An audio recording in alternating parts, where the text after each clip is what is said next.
ACDC, Araceli and Colette, the Dynamic Change. My name is Araceli and I'm a transition wealth advisor.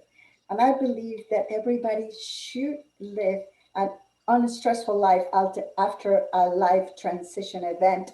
I mostly help single professional women to rearrange their finances when they're going through transition, to pay the debt quicker and retire faster.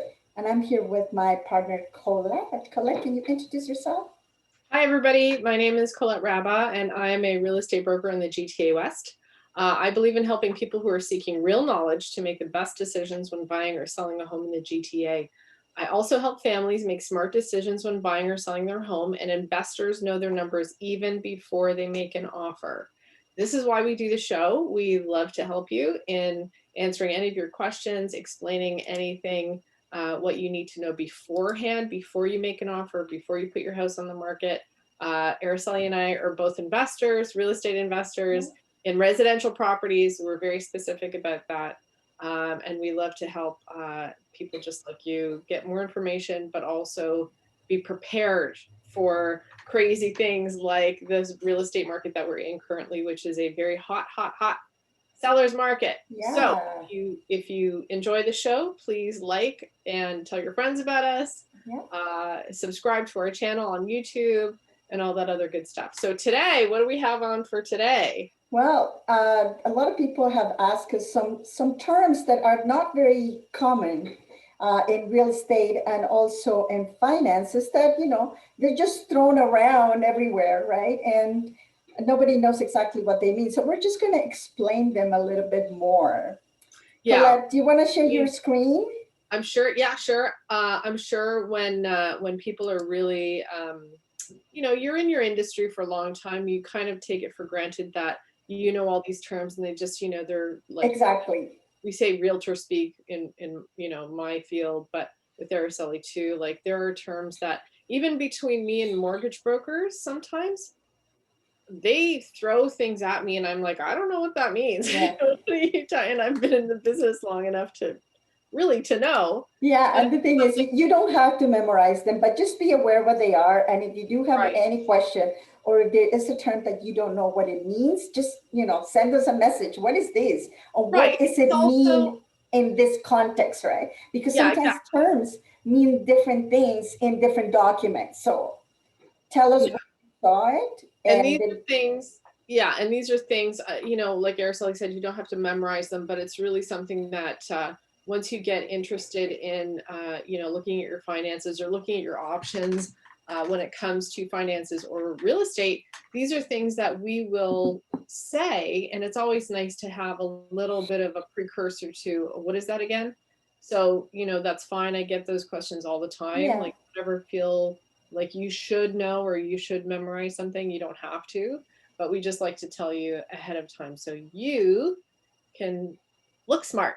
Exactly. And we all like to learn stuff too. And it's always good for us to brush up on all these terms too, because sometimes the market changes, and sometimes, like mortgage lenders add things to their terms or what they offer.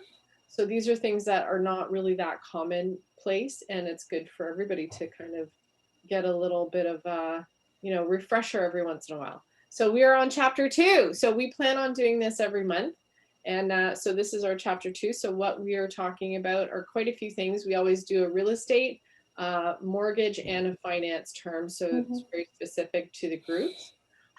So really the questions that I've been getting lately, when I make an offer on a house and then the lawyer comes back and says, oh, do you know there's an easement on the property? Or on the listing itself too, it'll say there's an easement. And people are like, well, what's an easement? And they freak out. It's, no need to freak out. In Ontario, there are many easements on many different properties. So generally speaking, what it is if you think of the most common ones that I see are like a telephone pole in the backyard.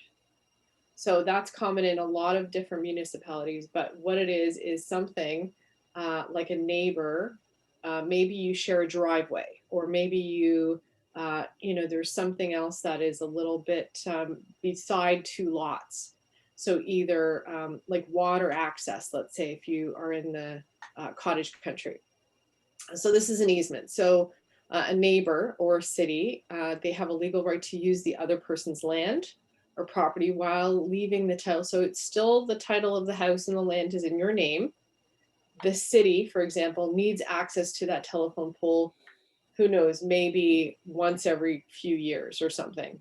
So don't freak out about it too much, get more information about it. If you think you might have a problem, it's only when you want to do something like add a pool, let's say, for example, and you know, you have that easement for, let's say, you know, there's a sewer grate in your backyard, which is not that common, but it does happen for water to, you know, go away from your house. So it's not a terrible thing, but you might not be able to put a pool in the backyard. So things like that, you do want to know what the easement is and where it is. Yeah, so now I have a question for this, Colette. Yeah. So if you have an easement, is that specific to the piece of land that it will be used by somebody as by a third party? I'm just not going to say the neighbor or the city or whatever, right? Of course, like, you know, let's say if there is an easement to the water. So let's say you live between your neighbor and the water, and they have to walk on your property to get to the beach. So that they can't like start gardening on the property, or they can't like start, you know, Building. coming in and using your bathroom. That's not it. This is just for the right of way for them to step on your land without you shooting them. Yeah. We don't do that in Canada. We don't do that in Canada. But so that's the thing where you have to understand there is an easement that if a city worker, let's say, in the case of like there's some kind of electrical wiring in the backyard. Yep. The city worker will probably have, you know, some kind of city logo on, and they'll come to your backyard. Sometimes they knock on your door, sometimes they don't. You'll just see them walk in your backyard and, you know, do what they need to do and leave, and you have to be okay with that. So, and if you're not, then, you know, you just don't. You can put that condition in your sale, in your purchase, to say, you know, this is a deal breaker. I don't want. I changed my mind. But this is something that you have to say up front. You have to know what it is. Okay, so number two and number three, people get this a little bit mixed up. Yeah. So yeah, so I hear that quite often, where what's a deposit and what's a down payment, and is it all the same? So no, it's quite different. So a deposit is kind of like a security deposit. If you say, I'm serious, I'm a serious buyer, I'm giving you this deposit to show you how serious I am. So usually a deposit, and you have to give that to if you're dealing with real estate companies, it goes into a trust account and it stays and it's secure. And it's anywhere between 2 and 5% of the purchase price, let's say. So if you want to be really strong and show, and there's multiple offers, and you really want to show that you're serious about buying this house, you make the deposit bigger. There is nothing in writing to say it has to be a certain amount. Sometimes a seller will actually write on the agreement too, we would like to see $20,000 in a deposit. So it's a longer story with that, but generally speaking, with like, that's really what a deposit is. And depending on where you buy in Ontario, that number can be bigger or smaller. So that based on the culture of the area. So it's really interesting. Interesting. So now I have a question. I know that you have to give the deposit. Now, what happens if, let's say there's multiple offers? At what point in time you need to have the deposit into the trust company? Okay, so that's also not a hard and fast rule, but with my clients, I don't think I've ever lost a deal because they didn't have a deposit check in hand. Because it has to be a certified check. It's not like, oh, okay, well, they didn't take my offer and you just rip up the check. You can't do that. You have to take it and put it back into your account. So you have a choice. You can say, if my offer has been accepted, I'll give you the check, or here's a check in good faith that I'm going to win this crazy bidding war. So you're taking a chance, but I've never lost a deal based on, oh, you don't have the check prepared. So that's the deposit. So really, and then if you don't get if you don't win the bidding war, you get your check returned back to you. It doesn't go into any account and then has to come back. Okay. So you have that check. But the problem is every time you write a check, it has to be specific to that brokerage that you're making an offer on the house. So once that house is done and sold to someone else, you have to put the check back into the bank and then take it back out so that's why I say, you know what, when we win the offer, if we get that house, then we have the deposit in. You have 24 hours. That's your answer. Yeah. Okay, good to know. Yeah, to produce it. Yeah. So now the down payment is different. So this is the overall. So let's say, I don't know, what do you want to say? $1 million, right? Is your purchase price. So the down payment is the amount paid up front when you, like right before you close. So you don't have to have it when you're offering. The deposit is when you're offering. The down payment is when you're about to close. The bank will say, how much do you want to borrow? You can borrow 95% if you qualify for that kind of a mortgage. You have to have at least a 5% down payment. And if you pay 20% of the home purchase price, you do not have to get a mortgage loan insurance policy. That also will cost you money. So when you think about, oh, you know, I don't have this 20% down, you have to have your purchase price plus whatever that mortgage loan insurance is going to cost you. Yeah. So, well, the ideal here, of course, is that if you put 20% down, then your total mortgage will be a lot less because you don't have to pay that mortgage loan insurance. But of course, you know, not everybody will have that, but that's how you calculate it. And by the way, the 5% down, it's up to the first 500,000. So if you are buying a house that is $1 million, the 5% only applies to the first 500. The other 500 has to be 10%. So that's how the rules work on the down payment. Now, Colette, a question for you.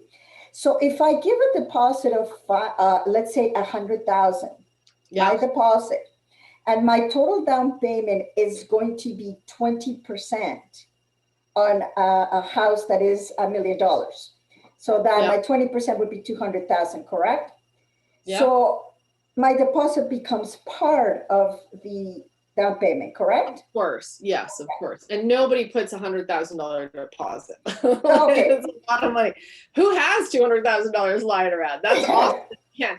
I would rather you take the deposit money, put a look, and this is where it gets tricky because let's just say you put a $10,000 deposit and you know, it gets very legally binding at this point where you say, okay, I'm going to give you $10,000 deposit. And why, what was happening before when the market was just about to change? So let's just imagine, I'll say it really quick. Imagine it's a very hot seller's market right now. They're going to change the mortgage rules and everything is just going to go crazy and drop like by 40%, let's say. So here you paid, you know, your $10,000 deposit for $1 million house, and then the house comes up that's for sale next door, and now that house is only $800,000, but they're virtually the same house. So now that buyer, technically speaking, can leave that $10,000 and say, listen, I don't want this house anymore. I'm going to be done with it. You know, keep the $10,000. I'm going to go buy this other house for $800,000. I'm saving myself, in theory, I'm saving myself $200,000.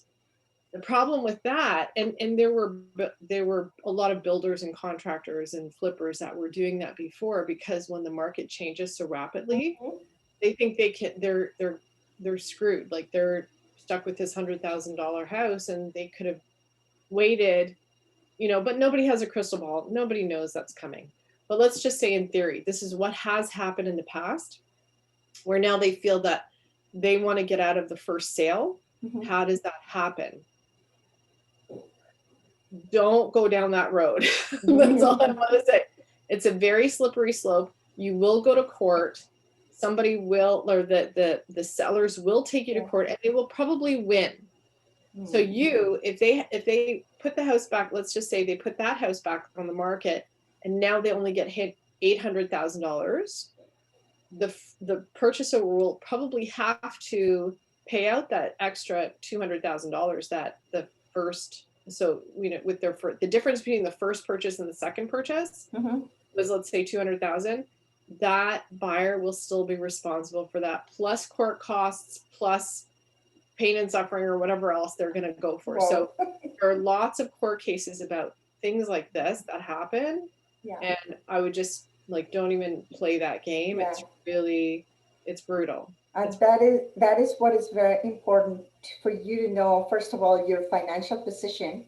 And then second, work with a realtor that can work all the numbers for you and help you be ready. Like if there is a multiple bidding situation, that you have one or two different properties that you can actually look at the same time, so you don't go down this road of having the deposit and then trying to get it out and all of that kind of things. So and that's the thing. So we're going to talk a little bit more about mortgage terms, and that we're going to continue that. There's a little bit more to say about it. So we like to have things sort of be cohesive for buyers and sellers too. But this is always good to know, because even if you're a seller, you want to see a healthy deposit on your property too, right? So that's something that if you have two offers that are exactly the same, you really want to take the offer that has the higher deposit, just because they're in theory more serious, right? Absolutely. Yeah, and that they have the money that they will close. That's always, something too, that you don't want that headache when closing time happens. Okay, so let's continue. Let's go to the next screen. Oh, I'm frozen. There we go. Okay, so investment terms. This is all for you, my dear. Yeah. Well, this past 2 weeks, I've had this terms come along and ask me this question, so I may as well just put it here so everybody knows what they are. The first one is MER, and a lot of people ask me, what are the fees in your funds? They are actually called MERs, or the management expense ratio. And the reason that is there and is worked out in percentage, right? So it could go from 1% in some cases to 3%. And this is added to the mutual funds or segregated funds. And the reason that they charge that fee is because there's people there that are actually looking at all the companies and picking and select all the funds that will go into the portfolio. So those people need to get paid. In order to get paid, they need to charge this management expense ratio. A lot of people are asking this because now there is accessibility about you buying your own funds, select your own stocks and everything else. And that is fantastic. But in my opinion, you'll never do a better job than somebody that is actually sitting in front of the computer and looking and analyzing companies to select the funds, right? If you do it as a hobby, I would say that's great. And also you have to have a lot of interest. You have to read, the news, what is happening. And the most important thing, you got to have a knack for it, right? I'm not saying don't do it, don't buy your own stocks. But if you do that, they don't expect to buy a fund and that it's going to appreciate 30 or it's going to win 30% every year. It just doesn't happen that way, right? So most of the time, it's wrapped up in your overall. Correct. And the reason that I'm saying is because when people buy portfolios already made that have an MER, there's different funds allocated to that according to that particular fund that is aggressive or not aggressive. And I'll talk about it in another episode more in detail. But what we're talking about here is the fee that is charged in order to manage that portfolio. Now, if you're going to create your own portfolio to save the MERs, it is possible to do, but it's very difficult to accomplish the same results. Because these people are, as I said, and there's multiple people looking at the same portfolio at many different times, consistently. And that's how they get paid. I just wanted to explain what it is. If you decide to go and do your own stocks to save the MER, fantastic, but is it going to guarantee to give you better results? That I don't know, right? Just wanted to explain what that is.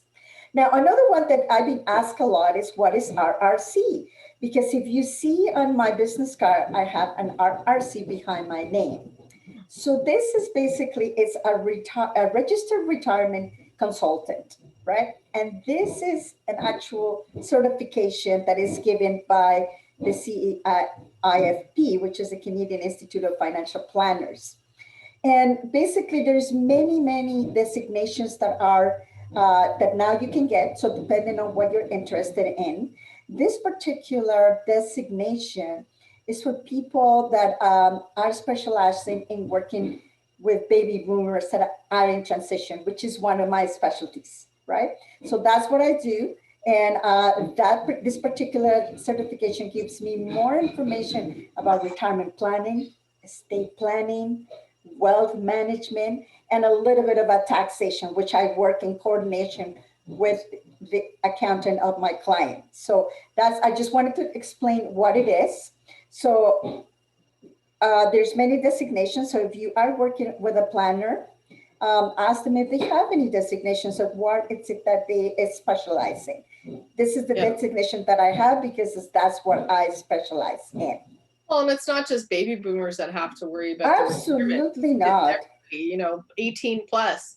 So get ready for your retirement early. And that way, the sooner you think about it, the sooner you get it out of the way and take advantage of time, right? Yes, absolutely. It's just like home buying. When's the best time to buy it? 20 years ago. 20 years ago, but the second best time is now. Whether it is you're going to contribute to your retirement through a fund or a portfolio already made, or you want to buy a property to get some cash flow, et cetera, right? Absolutely. Yeah, absolutely. And then another two very similar terms that actually I had to talk to a client this week. Oh. And so it's a defined benefit pension and a contributory benefit pension. So when I talk to my clients, I always ask them, do you have a pension at work? And they say, yes, I think I do. And I says, well, what type it is, right? Yeah. And that's when they kind of get confused. Well, I don't know. I have some money, but I don't know what it is. So that's what I wanted to explain, the two terms. So if you are working for a company, most likely a large company, they will have a pension, right? First of all, you need to know if you have a pension. Now, if you do have a pension, there is two different ones. If you have a defined benefit pension, it's a pension that the employer is responsible for. And that when you retire after many years, and it's usually calculated by a formula.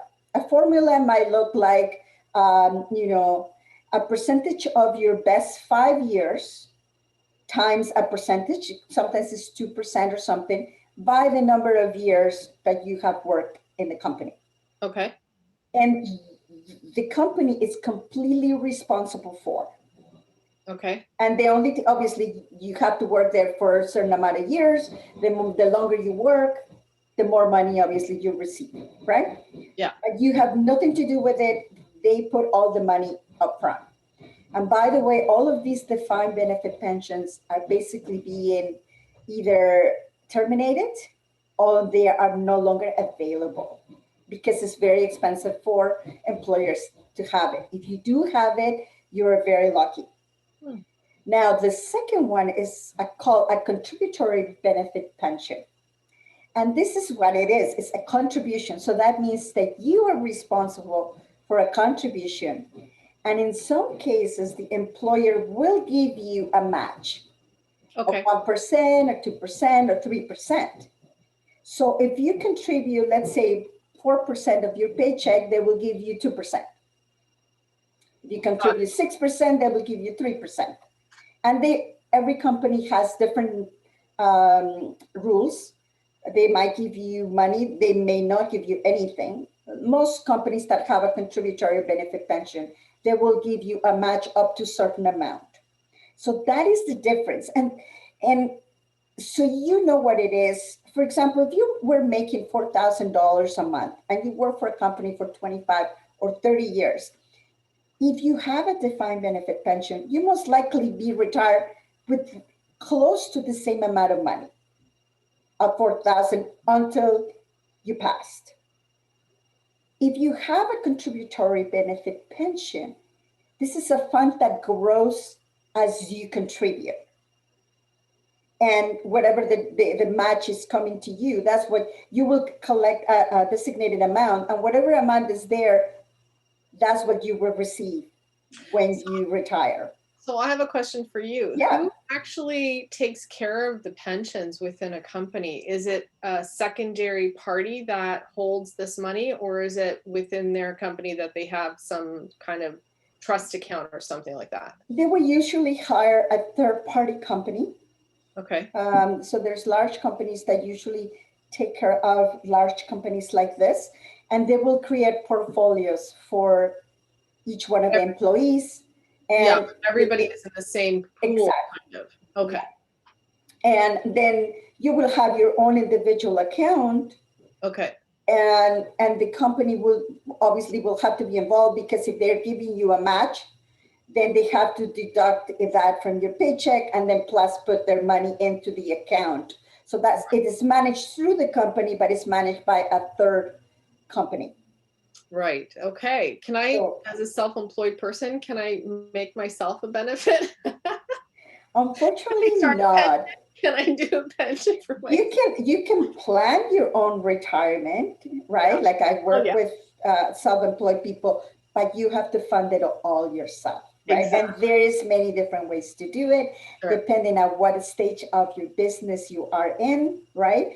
And we can work in many different directions. Obviously, I would have to assess what your business is at, what are your profits, and so on, and then work the best scenario for you. It works completely different because remember, this is companies that are large, that they are giving you, like they say, here's a benefit. Right. An incentive to work to work for them. To some other company, right? Because they do want to attract really good employees.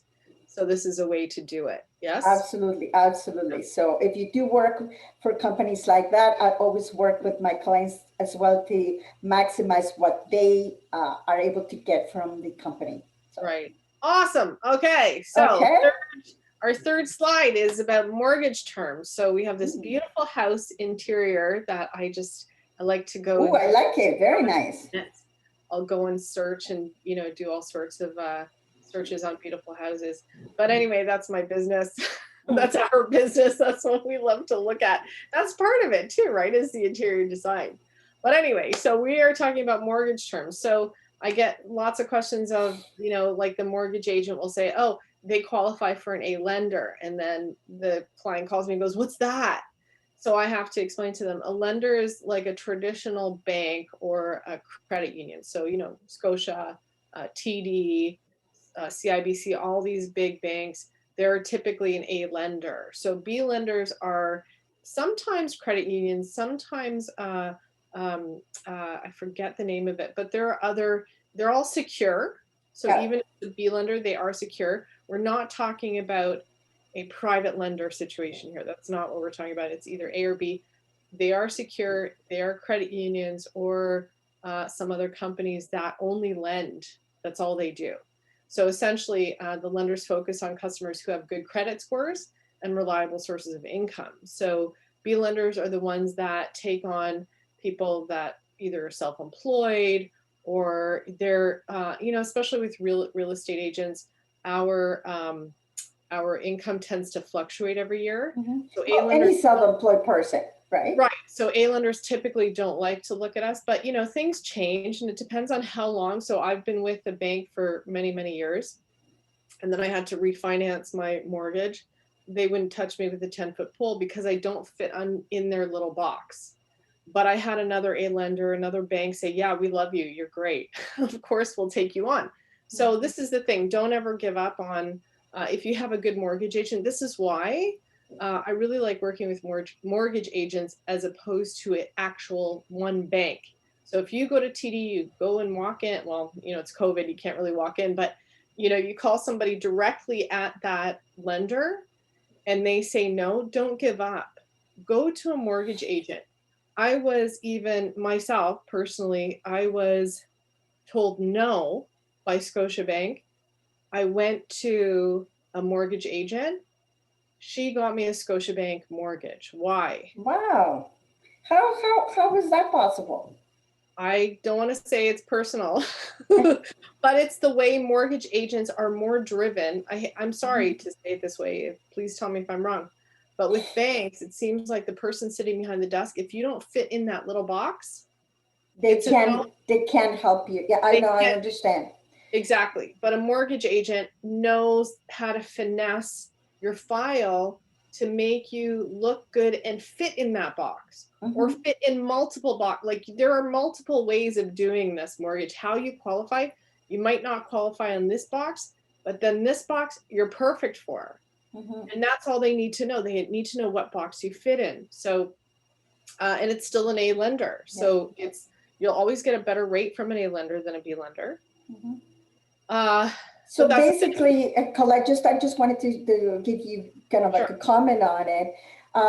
The way to look at it, just to think about A, B, C, D, E. So the farther you go along, right, that means that the lender is taking a little bit more risk or to lend you the money. And therefore, the more risk they take, you usually will be paying a little bit more interest, but you will be approved. Right.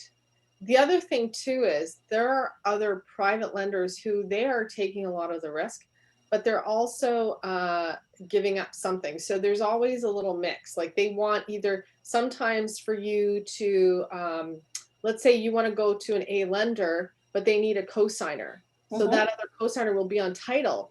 As a home owner, I don't want anybody else to be on title with me. So you give up stuff too, not just to be, you know, on an A side or B side, but it's kind of like it's a marriage. Like you have to, you know, give up some things to get something. So you get a better rate by going to an A lender, but somebody might have to go on title with you. So these are the things that you really have to, and that's what I love working with a mortgage agent, because they will have the time to sit down and explain to you and work. Their paycheck relies on it. The bank people, they get paid a salary, so it doesn't matter to them if you get it or not. Well, now that you're saying this, this is actually a difference between brokers, right? For example, I am a broker. So what that means is that I have the ability to look at different companies. If you are applying for life insurance and I ask you a few questions, right? It's the same thing. I understand. You're not a mortgage broker. I know I'm not a mortgage broker, but I just wanted to have the difference and the similarity. Exactly. Because the mortgage brokers, they are also doing the same thing. They're not only looking at one company that will approve you, but they will say, okay, well, tell me, they will ask you questions, obviously the qualifying questions, and they will say, oh, this company is good for this, for this, for this, for that. And it's the same with a life insurance broker. If I ask you questions, I will look at different companies. If you are looking for one insurance company that works for one company, if you don't have those specific things, you will not be approved. Right. The same with the mortgage broker that works at the bank. If you don't fit the criteria, you will not be approved. So exactly. Correct. Yes. I'm glad you said that. The other thing too is independent mortgage brokers too can be different. So this is the thing that I like to work with the same mortgage brokers, because I know they will put everything out. Like they will try with everyone, whoever that they have a good relationship with, they will send it out to everybody. It's not like there are some mortgage brokers out there that only have a very specific kind of lender profile. So they will only send it to A, B, and C lenders, but forget everybody else because they only deal with A, B, and C lenders. So that's very important for you to ask when you start working with a mortgage agent, to ask them those questions. Who do you like working with? Which lenders do you like working with? Do you work with B lenders? What are my, like this is something that you have to talk to the mortgage agent before you hire them. It's just like anybody else. You interview a couple mortgage agents first, you get to know them. And if you like them, because it's a lot of personal information that you're going to have to give them, it's better if you trust that mortgage agent to understand the process that they have to go through. They have to jump through so many hoops to get a file looked at, and especially now with COVID, things take a long time because the real estate market is so hot. They are all swamped. So if you find a good mortgage agent that will actually, push hard for you and be in touch with you every day, this is the type of people you need. And if you need a good mortgage agent or a couple mortgage agents, we both know amazing agents that I speak very, very highly of, because I know they try their best and they're great at what they do. So but at the same time, Colette, remember that you are also responsible to make sure that all your finances are in check, and as long as possible to be in charge either with a financial planner before and then a mortgage, because you will make their life so much easier. You will have all the documentation in place for them to work on it. If you have to work on the documentation and put all of the papers together before, if you're in a rush, things are gonna, fall through the wayside and you're not gonna be approved. So try to make do yourself a favor and start working on your finances way before you decide to apply for a mortgage, so you're ready to go. 100% I agree with you. The other thing on top of that too, or adding to that, is the way the real estate market is now. I never want my clients to waive financing on an offer, but if you're able to do that, it will make your offer look stronger than whoever else is bidding at the same time. You don't understand that. So for example, too, if I have an interview with a new client, the first thing I'm going to ask is, who did you get pre-qualified by and how much is it? And if you can't answer those two questions, I don't work with you. So this is something that, I'm a busy professional. I have clients that need my attention very fast. I'm available to them. But if you waver on that, I don't know how much I can afford. Why would you put yourself through that torture? You say I can qualify for $1 million, but in actuality, you're nowhere near that. Why would you torture yourself and go through that? Exactly. You can't afford it. Yeah, do the work. Go to the grocery store and look at the nice purses when I know I'm never going to be able to afford one of them. I know. Same thing. Yeah. Okay, so let's move on to bridge financing. Bridge financing. Yeah, so this is something that everybody's asking me, what do I do first? Do I sell first or do I buy first?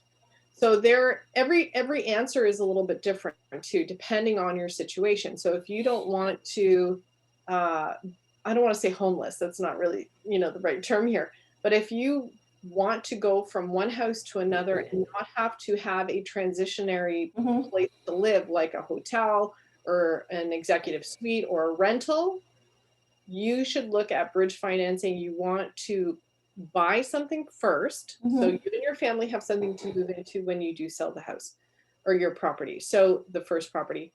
So even if it's a condo, you really need to have that place to go to, so you don't have to move twice and you feel secure. You're putting your house on the market. You have a place to go. You have a closing date. Correct. Those things can always fluctuate. And you never want to have the same closing date as well on both properties. So there is a time in between when you move and when you sell. And that's called, you want to bridge the gap in between. So you buy their house. To get bridge financing, you have to have two deals. You have to have the sell deal and you have to have your buy deal. And then you have to know the time in between. And then you will have to pay both properties. Might be a mortgage payment. It might be 2 months in between. It might be 2 weeks in between. Every case is different. So Colette, I have a question. So what happens, let's say that I sold my house, that I have a firm offer and they want to close in 30, 60 days, right? And now I don't have the new house.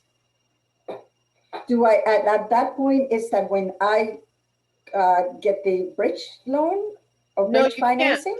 Or not yet? Because imagine, you have a bridge. If you say, I don't know where the other side of the land is, how do you build a bridge? You have to have both. You have to have both pieces of the land. So what would you do in that situation, right? Like I have a firm offer on my house and I haven't found the new house. Is it not a good situation? How do you fix that? I can't fix everything. I wish I could come and move in with me. Sure. Yeah. No, but I'm saying like, it's really, that's why with the seller's market, you always want to buy first. So you know So where then you go reverse. You actually buy first before you sell. Right. But it doesn't mean you just move in and your house is still on the market. So Yeah. you don't have to do that. So if you put your house on the market, and you have to be reasonable too. When you put your house on the market to sell, you have to not say, oh, I want $1 million for the house. Like, you know, if you work with a professional real estate agent, they'll give you what your numbers are and know that these are your comparables and this is what you should be expecting for the sale of your house. So that way the mortgage agent can say, okay, well, based on that theory of the comps and everything else, then we can pre-qualify you for the purchase. You make the purchase first, and then that way you coordinate the sale and the closing of your house after. So this is very important what you said, Colette, because if you know that you're buying and selling and you're using the funds from the house that you have to buy the new house, it's best that you sit down with a realtor to help you coordinate this, because if you don't sell or don't buy in that certain period of time, then this is not going to be able to happen for you. Right. So that's what is very important. Right. And that's why you talk to a mortgage agent first too, to say, hey, listen, I need a bridge finance. How do I do this? And they will go through the steps. We need this, we need this, we need this. The other thing too, when you know it's a seller's market, and let's say, and this is actually happening very soon, I believe in June, that there is wind now that we're talking about how things will change in the market to slow the market because it is such a hot seller's market. Mortgage rates won't go up crazy. They'll still stay low, but they're talking about having people qualify. It'll be a little more difficult to qualify. So let's just say they change the rules to not allow 5% down. Now they change the rules to say you must put 10% down. So this is the weird thing too. When you buy, you're buying now, and those rules apply to you now. But then when you go to sell and now there's a new rule out there to say, oh, you know, people have to qualify to 10% down payment for my sale.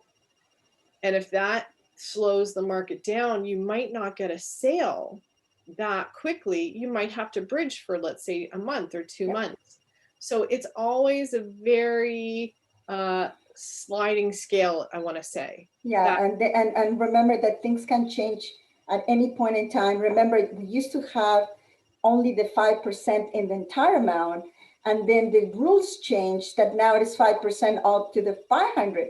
Who knows what's going to happen in the future? And now they're going to say you cannot take it 5%. Now it's 10% all amount. That could change. Amortization can change. Didn't you tell me that amortization in the States is up to 100 years sometimes? In certain places, yes, because it's the properties are so large in price that if you amortize it in 25 years, there's no way that you can afford the payment. Right, exactly. So this is the thing that the Canadian and US markets are a little bit different. So right now, what are we? Maximum 30 years. Maximum is 30 years, I believe. And I believe that we spoke to another mortgage agent, and she said that in some lenders will go up to 35. I seriously do not recommend that if you don't have to do that. No. But you know, it depends where you are. The more you practice or you plan your finances, then you know that what you want to do. Obviously, you want as short as possible, right? Right. You want as short as possible, but if your payments are so large that you take that longer amortization calculation, because that way, when you look at your overall monthly payment, it's lower. So that's the calculation that you have to talk to a mortgage agent about. Say, okay, if I want to do a 25-year term, what does it look like? If I want to do a 30-year term, what does it look like? And they'll tell you the difference in the numbers. And it might just put you over the edge to say, okay, this I can handle. I'm comfortable with that. I'll go with the longer term. You can always renegotiate after your term is up. So my term, personally speaking, is 5 years. Sometimes people only get a 1-year term. because they're in transition, let's say between, they have a separation, they have a divorce, and they want to renegotiate once they know how much money they have in their pockets from the separation. So things like that. Okay, so let's finish up. Home appraisal. This is another thing too. When people say, well, why do I need a home appraisal? So you're buying a house, and then the bank says, hey, we need to send out an appraisal to you, to your house, because we want to know if you've paid this astronomical number based on your list price. Why did you pay over $100,000 on your purchase price? And you have to say, hey, listen, there were 10 other offers. I know the market value of the house is this price. They don't want to hear it. They want to see comps. They want to see the house. They want to see improvements in the house. They want to see that it's a nice house. It's not falling down. They want to know it's not a grow house.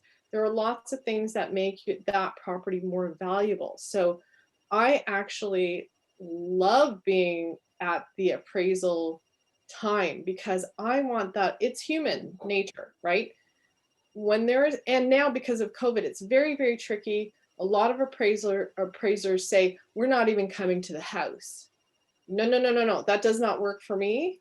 If I have a buyer on my side, I want to be there at the appraiser. Absolutely. When the appraiser comes and I want to talk to that person, I will have comps for them. This is a tip for all other agents too. Be proactive as an agent.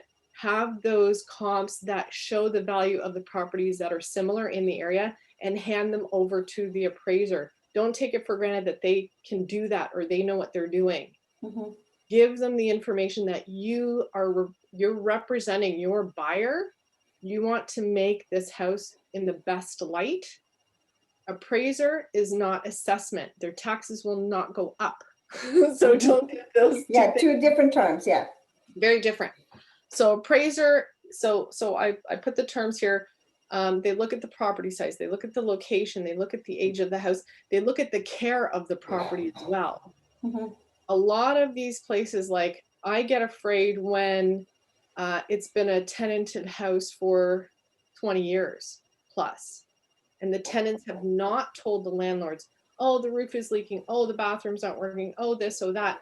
You know, there might be mice, there might be other things too. And if the appraiser comes and sees these things, I don't like that. I want to try and avoid that. Yeah. But I'm not pulling the wool over anybody's eyes. I want to put the best light on that property. So it's very important to get a good agent to talk to the appraiser and to be there at the appraisal. I can't tell you how important it is because it makes difference between what they appraise it for and what you bought it for, and what happens if it doesn't hit that number. Do you know what happens? Yeah, you are responsible for that amount. The difference. So let's say I paid $1 million for the house, but the appraiser said, oh, the house is only worth $800,000. Who's going to give you that $200,000 difference? The bank is not going to give it to you. That is correct. Yeah. So it's not me. That's why so that's why that is important to do. The one thing that I wanted to point out that also can get a little bit confused is a home inspection. A home inspection, it has nothing to do with the appraisal. They are very similar when it comes down. Somebody has to come and look at your house. The appraisal normally is ordered by the lender. So whoever is going to lend you the money will send an appraisal, and that is mandatory. They will not lend you the money without an appraisal. Right, and you're responsible for the difference between the purchase price and the appraisal value. Yeah, if it's different. Sometimes the appraisal comes in higher than what you paid, so that's which is good. Yeah, you don't have to do anything. You don't have to pay more in that case. You don't have to. But you're right. The home inspection. This is the funny thing too, that when people are in multiple offers and they get a house and they have to, or they choose to waive the inspection clause. Exactly. That's what I was getting at. Right. The other thing, what I was going to say was, you don't have to not get an inspection. You have visits. So whenever I write in an offer, I put in visits so the sellers don't have to wait to closing to see the house again. Sorry, the buyers don't have to wait to see the house again before their closing date. So they have a chance to bring an inspector in during that time before they close to inspect the house, even though it's not written into the agreement. If there are some things that are really outstanding and, you know, you see something that's really troublesome, this is the time to bring it up now, to say, hey, you were hiding the fact that there is a, you know, you have a grow house, you're growing marijuana in the attic, whatever it is, whatever, you know, I'm thinking something drastic. Yeah. This is something that, you know, you could go to the lawyer at this point before closing So to say, what can we do about this? I have a question here. So now that we're in a multiple offer situations, right? And sometimes buyers are not doing a home inspection. Let me close the screen. So what happens? Yeah. So that's the tricky part, right? When we're actually at the point of saying we want to waive inspection, we want to waive finance. Like, this is the world that we're living in right now. Unfortunately, when you're working, I work with a lot of buyers. I love my buyers. I'm the mama bear. I'm like, no, you can't. No, don't do that. Don't sign this. Don't sign in the line.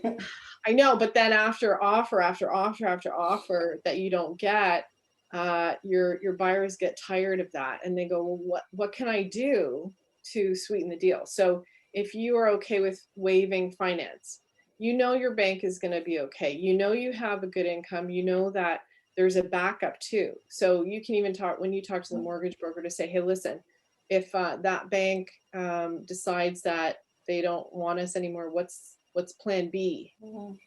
And the mortgage broker will say, I'm confident that I can get you something else. So that's always nice to hear. But again, you know, that's up to you to. Yeah, for the home inspection, that's one of the things that I wouldn't recommend to waive. But of course, you know, right. What happens if there is something really expensive after they waived the inspection? So with somebody like me that I've seen, I don't even know how many houses I've seen. I can pretty much, I don't know, you should ask my clients if I'm good at this or not, but I think I'm good at it. So when I walk through a house, I pretty much know how old the house is based on where it is, how long it's been built. And I know not a lot of building code, but I know when a house was built based on what I see of how the house is built. So a lot of older houses where they've had upgraded electrical panels, where they've upgraded the plumbing, when they have, like, I don't want to say DIY fixes, but you can tell this is something that comes with experience. So if I walk into a house, I go, oh my God, you know, there's been 20 different people living in this house over the last 10 years, and everybody had their hand doing little projects. To me, that's a red flag. I would absolutely get an inspector in. Yep. If it's a house that has been standing for 50 plus years and pretty much everything, like the kitchen, the bathrooms, are original, I would say you're going to have to replace them anyway. An inspector can only see what they can see with their eyes. They can't, you know, make holes in the walls and sort of look at how much insulation. They can go up into the attic. I don't go into an attic. They will see the bigger things like the attic insulation, make sure that there's no holes in the roof. They look at the roof, they look at windows and doors, they look at foundation. Those are things that absolutely, if you're concerned about that, absolutely get a home inspector. Sometimes a home inspector won't be able to see it either. Let's say in a case where there was a repair in a foundation, there was a crack and it was repaired. If the sellers don't tell you how long that repair was done ago, the home inspector can't tell you if it's good or not. You have to wait till it rains or it snows, and then you'll see if that crack is still repaired to the point where it's sealed and everything is okay. There are a lot of I use my 5 senses. If you can't see problems, you can probably smell them. Yeah. So if I smell mold, or if I smell mildew, or if I see, and this is the tricky thing about basements too. Some people get effervescence mixed up with mold. So, and if you don't know what effervescence, maybe that's one of the things. That's another one, yes. But there's so many little terms, right, that you can't get into all of them at one episode. And again, if you have a good agent that walks through the house with you, like I do, and say, hey, number one, this is what I see. Number two, this is what I see. Number three, oh my goodness, this is what I see. So then once you know you have these issues, because again, right now it's a seller's market, sometimes you just have to say, for a good price for the house, I just want to get into the real estate market. This is a great price. It's a great location. It works for me. The size, the actual size of the house works. I can get that repaired. I can, and usually I can tell people this is going to cost you this much to repair. Yeah, but at least they are aware of what is happening, right? Yeah, and sometimes it's very, very obvious. There are lots of little things that you can go when you walk through a house to say, yeah, that's going to cost you $5,000 right there, or this is going to cost you whatever. You know what I mean? So, yeah, so absolutely. if you think that somebody is currently living there in those conditions, it doesn't mean that it's the living conditions you're prepared to live in. Yeah, so, of course. So I know I don't want to talk anybody out of it. Yeah. Most of the time, things are, I want to say 99.9% of the time, things are repairable. If the house has been there for X number of years, the only thing that I really have a hard time with, if the house has, a lot of Toronto houses, older houses, Victorian homes, they lean, they're on a tilt. So things like that, those things usually can't be fixed easily. Yeah. But that's something that you can see right away. It's not that, you get in the house and then it go like this. No, it's not going to happen overnight. But if you want, and everybody's house, believe it or not, like even my house that's 10 years old. Yeah, of course, it moves a little bit. Yeah. Sure. Yeah. Everything, I guess it depends on when the builder built the house and how what they built on. So if you're on sand or clay, that makes a big difference between the two. Anyway, okay, so Colette, can we go back to the terms just really quickly? Sure. What we saw? So I'm going to go on you want the screen back? You can put the screen on for like 2 seconds so they know exactly what we talked about. Sure. If they want to go back to it. Yeah, which one do you want to see? Just go to the beginning, right to the beginning, so we can close it. So the first ones is easement, deposit, down payment. Yeah. And then we have financial terms, MER, RRC, a defined benefit pension, a contributory benefit pension. And for mortgage terms, we have A, B, and B lenders, bridge financing, and home appraisal. If you do have any other terms that you have heard and don't know what it means in the context of what you're looking at, please let us know and we can just come out and tell you what it is, what it actually means, where you're